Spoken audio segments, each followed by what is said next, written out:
Hi friends, welcome to Drama Series Tamil. இன்னைக்கு நம்ம பார்க்க போறது About His Loveல எபிசோட் நம்பர் 6 தமிழ்ல பார்க்க போறோம். இந்த எபிசோடோட ஸ்டார்டிங்ல பாத்தீங்கன்னா நம்ம ஹீரோயின் உடைச்ச பொருளுக்காக நம்ம ஹீரோ பார்க்க வந்திருக்காங்க. நேத்தைக்கு தான் ஸ்காலர்ஷிப் வாங்கியிருப்பாங்க. அது அப்படியே கொண்டு வந்து இங்க ஹீரோ கிட்ட கொடுத்துடலாம் அப்படின்ற முடிவுல தான் வந்திருப்பாங்க. ஹீரோ கேக்குறாங்க எதுக்காக என்ன பார்க்க வந்தேனா, அதுக்கு ஹீரோயின் ஸ்காலர்ஷிப் பணத்தை நீட்டுறாங்களா. ஹீரோ கேக்குறாங்க எதுக்காக நீ ஸ்காலர்ஷிப் பணத்தை கொண்டு வந்து என்கிட்ட நீட்டுறேன்னு. அதுக்கு ஹீரோயின் நேத்தைக்கு நான் உடைச்சேன்ல அந்த பொருளுக்கான காசை கொடுக்குறேன் அப்படின்னு சொல்றாங்களா. ஹீரோ உடனே அதை வாங்கிட்டு சொல்றாங்க அதெல்லாம் உனக்கு ஞாபகம் இருக்கா, அதை நீ ரீபே பண்ணணும் அப்படின்னா இந்த மாதிரி கொஞ்சம் கொஞ்சம் அமௌண்டா ரீபே பண்ண முடியாது. இப்படி நீ கொஞ்சம் கொஞ்சமா கொடுத்த அப்படின்னா உன்னோட குழந்தைங்க, அது பேர குழந்தைங்க, அதோட பேர குழந்தைங்க, அதோட பேர குழந்தைங்க, இப்படி இந்த மாதிரி போய்கிட்டே இருக்க உன்னோட ஜெனரேஷனே எனக்கு கடன் பட்டு தான் இருப்பீங்க அப்படின்னு சொல்றாங்களா. நம்ம ஹீரோயின் நான் எவ்வளவு சீக்கிரம் முடியுமோ அவ்வளவு சீக்கிரம் உனக்கு திருப்பி கொடுக்குறேன், அப்படி இல்லைன்னா நான் முழு மனுஷியா உன் முன்னாடி தானே இருந்துட்டு இருக்கேன், என்னோட கிட்னி லிவர் ஹார்ட் எதை வேணாலும் நீ எடுத்துக்கோ, நான் உனக்கு கடனாளியா மட்டும் இருக்க கூடாதுன்னு நினைக்கிறேன் அப்படின்னு சொல்றாங்க. அதுக்கு நம்ம ஹீரோ கேக்குறாங்க நீ அதெல்லாம் கொடுத்தா கூட உன்னோட கடன் தீராது, அது உனக்கு தெரியலையா அப்படின்னு. ஹீரோயின் உடனே எனக்கு வேற ஏதாவது ஒரு வழி கிடைக்கும், நான் எப்படியாவது உன்னோட கடனை மட்டும் அடைச்சிருவேன்னு சொல்றாங்க. அதுக்கு நம்ம ஹீரோ சொல்றாங்க அதுக்கு ஒரு வழி இருக்குன்னு. உடனே நம்ம ஹீரோயின் என்ன வழி சொல்லு அப்படின்னு சொல்லி கேக்குறாங்க. அதுக்கு நம்ம ஹீரோ சொல்றாங்க என் பக்கத்திலேயே இருன்னு. ஹீரோயினுக்கு புரியல என்னன்னு கேக்குறாங்க. ஏன்னா நேத்துக்கு தான் ஹீரோ வந்து வலுக்கடையாம ஹீரோனை கிஸ் பண்ணிருக்காங்க. அப்ப கூடவே இருன்னு சொன்னா நம்ம ஹீரோயினுக்கு பதறுமா இல்லையா, அதனால பயப்படுறாங்க. அப்ப ஹீரோ சொல்றாங்க நீ எதுக்கும் பயப்பட வேண்டிய அவசியம் கிடையாது, நீ என் கூடவே இருக்கணும் அப்படின்னா நீ எனக்கு பர்சனல் அசிஸ்டண்டா இருக்கணும், நான் உனக்கு ஜாப் தருவேன், அதை நீ பண்ணுனா மட்டும் போதும், நான் கொடுக்குற டாஸ்க பண்ணி முடிச்சிட்ட அப்படின்னா மாசத்தோட கடைசியில உனக்கு நான் இவ்ளோ காசு தருவேன் அப்படின்னு ஹீரோயினோட கையை பிடிச்சு அதுல எழுதுறாங்க. நிறைய ஜீரோஸ் போட்டுக்கிட்டே இருக்காங்களா. ஹீரோயின் கேக்குறாங்க இவ்ளோ அமௌண்ட் நீ எனக்கு தருவியா அப்படின்னு. அதுக்கு ஹீரோ சொல்றாங்க ஆமா இவ்ளோ அமௌண்ட்டுக்கு நீ ஒர்க் பண்ணாலே என்னோட கடனை அடைக்கிறதுக்கு உனக்கு 30 வருஷம் தேவைப்படும் அப்படின்னு.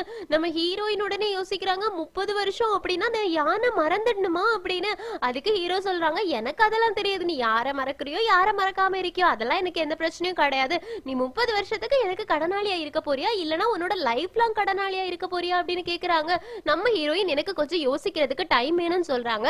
அதுக்கு ஹீரோ சொல்றாங்க யோசிக்கிறதுக்கு நிறைய டைம் எல்லாம் எடுத்துக்காத, ஏன்னா நீ கடனாளியா இருக்க அப்படின்னு தெரிஞ்சதுன்னா உன்னோட யான் மட்டும் இல்ல யாருமே உன்னை கல்யாணம் பண்ணிக்க மாட்டாங்க, உன்னோட கனவுல கூட உனக்கு கல்யாணம் நடக்காது, ஒருவேளை இறந்து போயிட்ட அப்படின்னா ஆவியா சுத்திட்டு இருக்கவங்களே கல்யாணம் பண்ணி கொடுப்பாங்க தெரியுமா, அந்த மாதிரி மட்டும்தான் உனக்கு கல்யாணம் நடக்க சான்சஸ் இருக்கு, அதனால கொஞ்சம் சீக்கிரமாவே யோசி என்ன அப்படின்னு சொல்லிட்டு அங்கிருந்து கிளம்புறாங்க. கிளம்பும் போதே நம்ம ஹீரோயின் கிட்ட அந்த ஸ்காலர்ஷிப் ரூபாவை கொடுத்துட்டு இதை நீயே வச்சுக்கோ, ஏன்னா உன்னோட கடனை அடைக்கிறதுக்கு இது பத்தவே பத்தாது, அதனால நீயே வச்சுக்கோ அப்படின்னு கொடுத்துட்டு போயிடுறாங்க. நம்ம ஹீரோயின் இப்ப என்ன பண்ணன்னு தெரியாம அப்படியே முழிச்சிட்டு இருக்காங்க. இங்க சீன் கட் ஆகுது. ஜயலு ஹாஸ்பிட்டல்ல இருந்து டிஸ்சார்ஜ் ஆயாச்சு, வீட்டுக்கு வராங்களா. கூடவே ஹீரோவோட அம்மாவும் வராங்க. ஹீரோவோட அம்மா வீட சுத்தி பார்த்துட்டு சொல்றாங்க என்னோட ஹஸ்பண்ட் இங்க இருந்த மாதிரியே இருக்கு அப்படின்னு சொல்றாங்க. அதாவது நம்ம ஹீரோவோட அப்பா தானே ஜயலுக்கு டீச்சரா இருந்திருப்பாங்க, இந்த வீட்ல இருந்துதான் டீச்சிங் எல்லாமே பண்ணி இருந்திருப்பாங்க, அதாவது பெயிண்டிங் எப்படி பண்றது அப்படின்றதெல்லாம் சொல்லி கொடுத்திருந்திருப்பாங்க. இப்போ இதுதான் ஹீரோவோட அம்மாவுக்கு ஞாபகம் வருது, தன்னோட ஹஸ்பண்ட் அங்கேயே இருந்த மாதிரியே நம்ம ஹீரோவோட அம்மாவுக்கு ஃபீல் ஆகுது. இப்போ ஜயலு கிட்ட போயிட்டு சொல்றாங்க நீதான் என்னோட பையனா எனக்கு பிறந்திருக்கணும், ஆனா நாங்க உன்னை தத்தெடுத்தா கூட நீ எனக்கு பையன் மாதிரி தான், உன்னோட அப்பாவான உன்னோட மாஸ்டர் இருக்காங்களே அவங்களோட நீ தான் காப்பாத்தணும், ஹீரோ இருக்கான்ல அவன் பணத்துக்கு பின்னாடி தான் போனான், ஆனா நீ தான் உன்னோட திறமைக்கு பின்னாடி போன, பெயிண்டிங் அப்படின்றது ஒரு ஆர்ட், அது உனக்குள்ள இருக்கு, அதனால அதை எப்பவுமே விட்டுடக்கூடாது, உன்னோட மாஸ்டரோட நேம நீ ஸ்பாயில் பண்ணிடக்கூடாது அப்படின்னு அட்வைஸ் பண்ணிட்டு கிளம்புறாங்க.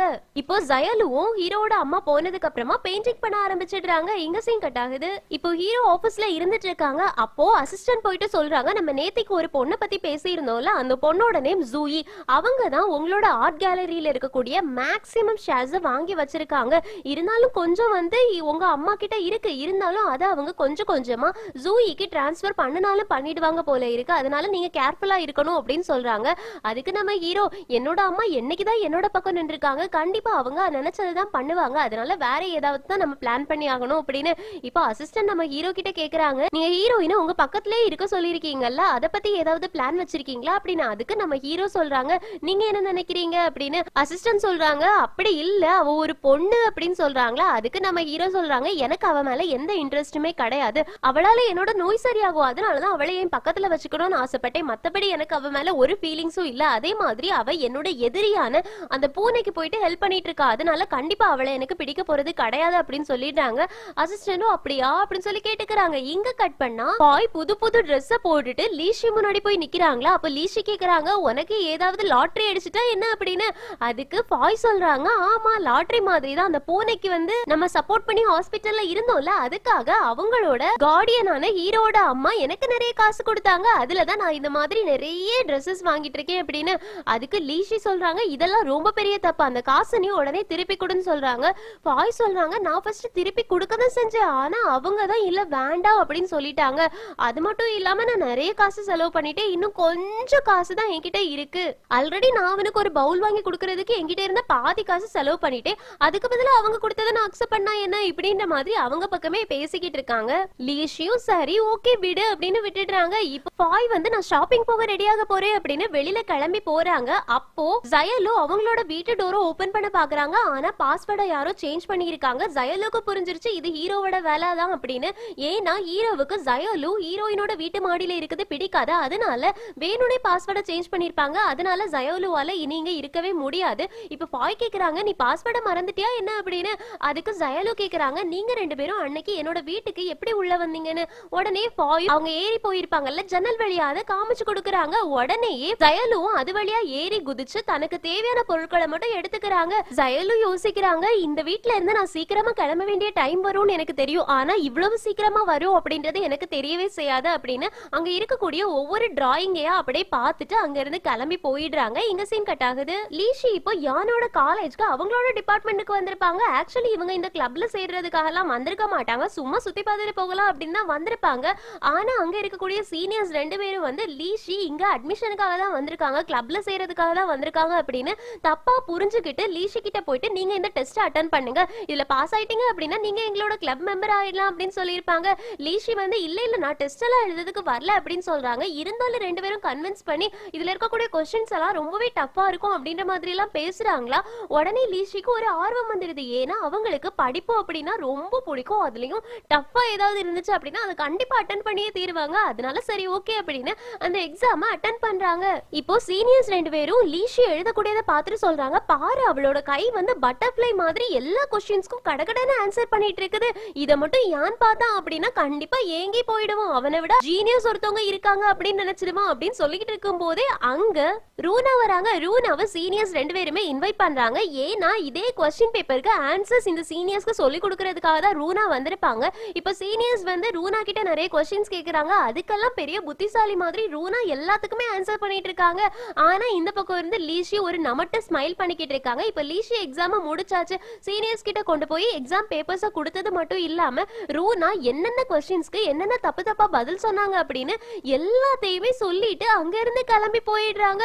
ரூனாவுக்கு ரொம்ப இன்சல்ட்டிங் ஆயிடுது. அப்ப சீனியர்ஸ் கிட்ட கேக்குறாங்க, அவ சொன்னதெல்லாம் உண்மையா அப்படின்னு. அதுக்கு சீனியர்ஸ் சொல்றாங்க, ஆமா நீங்க சொன்னதுதான் தப்பு, அவ சொன்னதுதான் கரெக்ட் அப்படின்னு லீஷிக்கு சப்போர்ட் பண்ணி பேசுறாங்க. ரூனாவுக்கு ரொம்பவே இன்சல்ட் ஆயிடுது. இங்க சீன் கட் ஆகுது. லீஷி கூட ஹீரோயினும் வந்திருப்பாங்க யானை பாக்குறதுக்காக.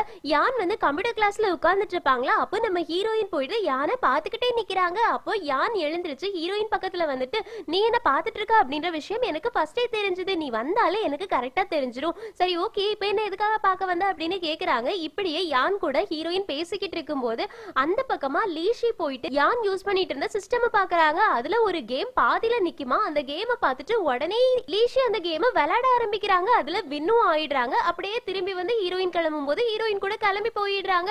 இப்ப யான் வந்துட்டு சிஸ்டம் பார்க்கும்போது இந்த கேம் 2 நிமிஷத்துல யார் முடிச்சு வச்சது, அதுவும் நான் வின் பண்ணிட்டேன்னு வருது, யார் இதை பண்ணிருப்பாங்க, நான் இதை பண்ணலையே அப்படின்னு யோசிச்சுட்டு இருக்காங்க.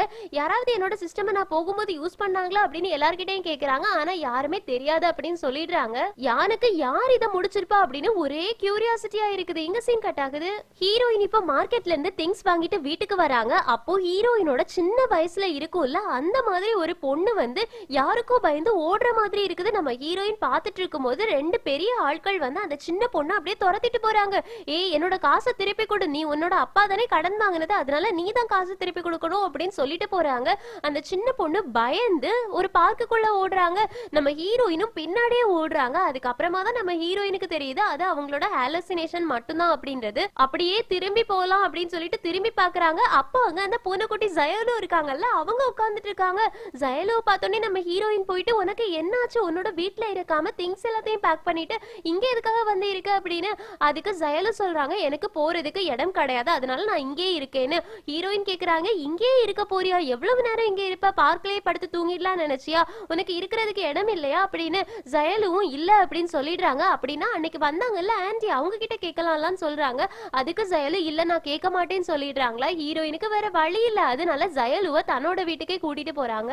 ஜயலுவும் ஹீரோயின் கூடவே ஹீரோயினோட வீட்டுக்கு கிளம்பி போறாங்க. இங்க கட் பண்ணா 4 பேரும் சேர்ந்து உட்கார்ந்து சாப்பிடுறாங்க. அதாவது ஹீரோயின், ஃபாய், லீஷி, அதுக்கப்புறமா ஜயலு.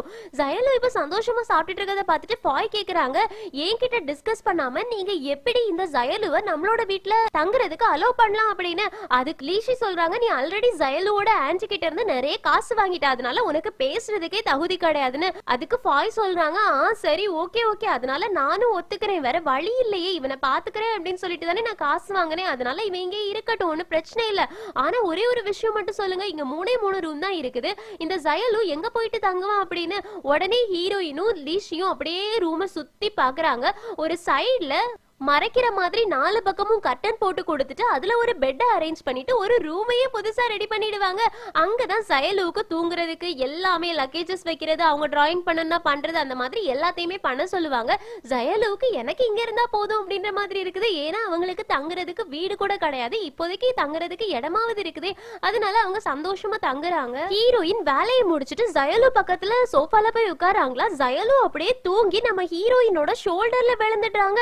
இத பார்த்த உடனே ஃபாய்க்கு ரொம்ப கோவம் வருது. நம்ம 2 பேரும் கஷ்டப்பட்டு அவனுக்காக அரேஞ்ச் பண்ணிக்கிட்டு இருந்தா அவனே தூங்குறானா, எப்படி அவன் தூங்கலாம் அப்படின்னு ஜயலுவ எழுப்ப போறாங்களா. அப்போ ஹீரோயின் சொல்றாங்க, அவனை எழுப்பாத, இன்னைக்கு காலையில இருந்தே அவன் ரோட்ல இருந்திருக்கான், அவனுக்கு எவ்வளவு டயர்டா இருந்திருக்கும், அதனால அவன் தூங்கட்டும் ப்ளீஸ் அப்படின்னு சொல்றாங்க. ஃபாயும் சரி ஓகே, இந்த பூனைக்குட்டியை நீயே பாத்துக்கோ, பூனைக்குட்டியோட ப்ரொடெக்டர் நீ தானே அப்படின்னு சொல்லிட்டு அங்க இருந்து போயிடுறாங்க. ஹீரோயினுக்கு இப்ப போன் கால் அடிக்குது, அவங்க அம்மா தான் கால் பண்ணிருப்பாங்க. நம்ம ஹீரோயின் அதை எடுக்கலாமா இல்லனா ஜயலுவோட தூக்கம் கெட்டு போயிருமா அப்படின்னு யோசிச்சுட்டு இருக்கும் போதே ஜயலு அப்படியே மெதுவா நம்ம ஹீரோயினோட மடியில படுத்துடுறாங்க. நம்ம ஹீரோயினும் இப்ப போனை எடுத்துட்டு மெதுவா பேசுறாங்க அவங்க அம்மா அப்பா கிட்ட. அம்மா நான் உங்களுக்கு அப்புறமா கால் பண்ணவா, இப்ப ஒருத்தவங்களை டிஸ்டர்ப் பண்ண கூடாது அப்படின்னு. அதுக்கு ஹீரோயினோட அம்மா அப்பா காசு கேட்டிருப்பாங்க. அதனால ஹீரோயின் சொல்றாங்க, நான் உங்களுக்கு கண்டிப்பா காசு அனுப்பி வைக்கிறேன், என்னோட படிப்பு செலவுக்கெல்லாம் நீங்க காசு தர வேண்டாம், அதுக்கு எல்லாமே எனக்கு பார்ட் டைம் ஜாப் இருக்கு, அதனால நீங்க என்ன பத்தி கவலைப்படாதீங்க, நான் உங்களுக்கு காசு அனுப்புறேன், இப்ப என்னால ஒழுங்கா பேச முடியாது, அதனால நம்ம அப்புறமா பேசிக்கலாம் அப்படின்னு சொல்லிட்டு காலை கட் பண்றாங்க.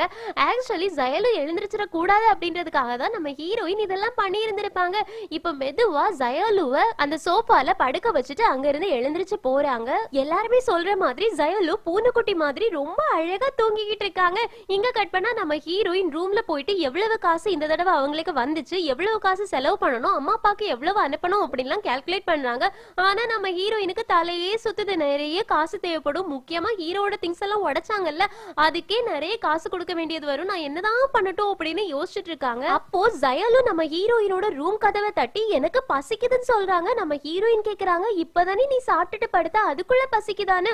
அதுக்கு ஜயலுவும் ஆமா அப்படின்னு சொல்றாங்களா. உடனே ஹீரோயின் ஜயலுவுக்காக இன்ஸ்டன்ட் நூடுல்ஸ் பண்ணி கொடுக்கறாங்க. அதுக்கப்புறமா ஜயலுவோட பக்கத்திலே போய் இருக்கிறாங்க. அப்போ ஜயலு கேக்குறாங்க, உனக்கு பசிக்கலையான. அதுக்கு ஹீரோயின் சொல்றாங்க, இல்ல இல்ல எனக்கு பசிக்கல, நான் எப்பவுமே கம்மியா தான் சாப்பிடுவேன் அப்படின்னு. அதுக்கு ஜயலு சொல்றாங்க, உனக்கு பசிக்காத மாதிரி நீ ஆக்ட் பண்ற, உனக்கு நிஜமாவே இப்ப பசிக்குது தானே அப்படின்னு. அதுக்கு ஹீரோயின் கேக்குறாங்க, உனக்கு எப்படி தெரிஞ்சதுன்னு. அதுக்கு ஜயலு சொல்றாங்க, நான் உன்னை பாத்துக்கிட்டு தான் இருந்தேன், நீ ரொம்ப கம்மியா சாப்பிட்ட, அதனால கண்டிப்பா உனக்கு பசிக்கும்னு எனக்கு தெரியும், அதனால இந்த நூடுல்ஸை நீ சாப்பிட அப்படின்னு கொடுக்குறாங்க. அப்போ உனக்கு வேண்டாமா அப்படின்னு ஹீரோயின் கேக்குறாங்களா. ஜயலு சொல்றாங்க, கொஞ்சமா எனக்கு மீதி வை, நான் சாப்பிட்டுக்கிறேன் அப்படின்னு. ஹீரோயினும் இப்போ நல்ல பூனைக்குட்டி நீ அப்படின்னு சொல்லிட்டு சாப்பிடுறாங்க. அப்போ ஜயலு சொல்றாங்க, எனக்காக எக்க மட்டும் கொஞ்சம் மீதி வையே அப்படின்னு.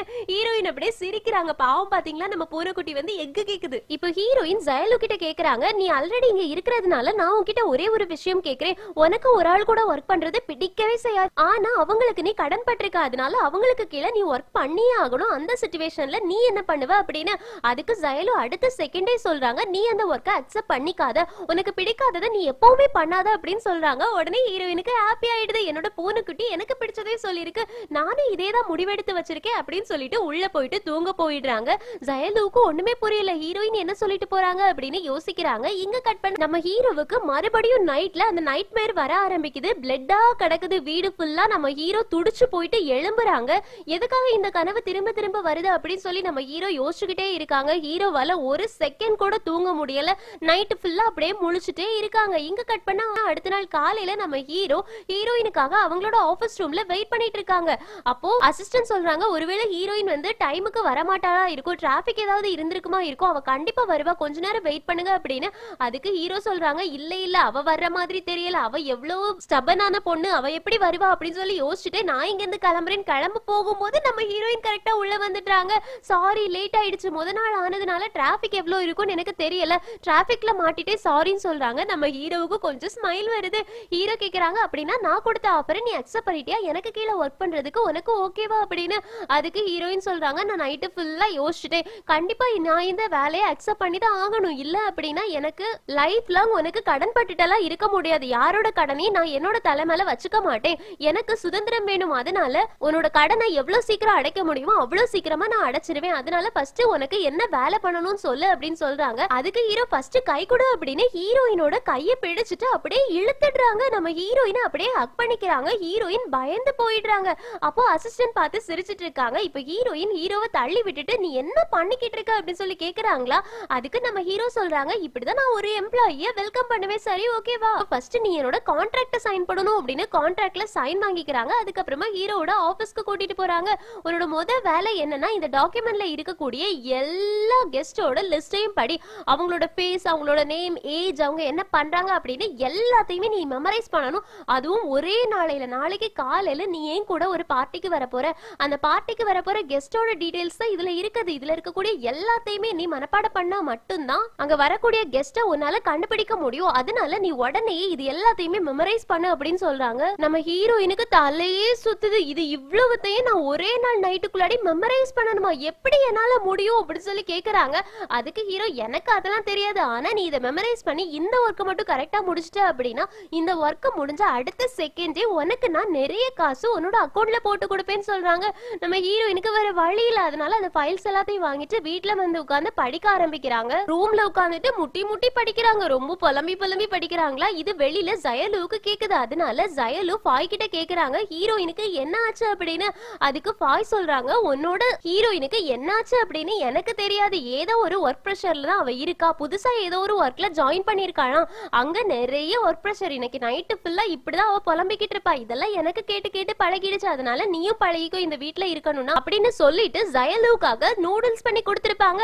அத ஜயலு சாப்பிடுறாங்களா. அப்போ ஃபாய் சொல்றாங்க, இந்த உலகத்துல எத்தனை பேர் என்னோட சமையலுக்காக நான் சமைச்சு கொடுக்கணும் அப்படின்னு வெயிட் பண்ணிட்டு இருக்காங்க தெரியுமா, ஆனா நீ தான் அதிர்ஷ்டசாலி, உனக்காக தான் நான் சமைச்சிருக்கேன் அப்படின்னு. உடனே ஜயலுவும் சாப்பிட்டுட்டு அப்படியே எழுந்திருச்சு போயிட்டு குப்பையில போடுற மாதிரி போறாங்களா. உடனே ஃபாய் கேக்குறாங்க, ஏன் என்னாச்சு, என்னோட சமையல சாப்பிடுறதுக்காக எத்தனை பேர் வெயிட் பண்ணிட்டு இருக்காங்க தெரியுமா, நீ இப்ப எதுக்காக இந்த மாதிரி பிஹேவ் பண்ற அப்படின்னு.